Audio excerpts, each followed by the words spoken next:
Hello everyone and welcome back to another video from Crazy Gamer.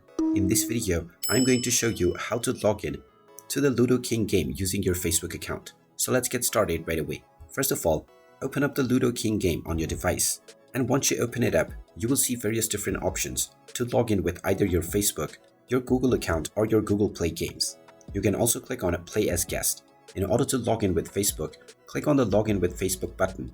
And now this will connect with the Facebook application on your device.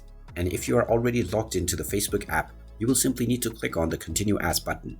Go ahead and click on this option, and once you provide your verification, you will be logged in to your Ludo King game account right away.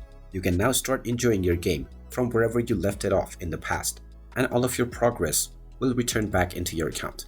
And there you have it. That is how easy it is to log into the Ludo King game using your Facebook account.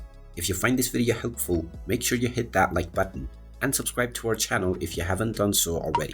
Also ring that notification bell to never miss another update from us. Thank you for watching, and I will see you again in the next video.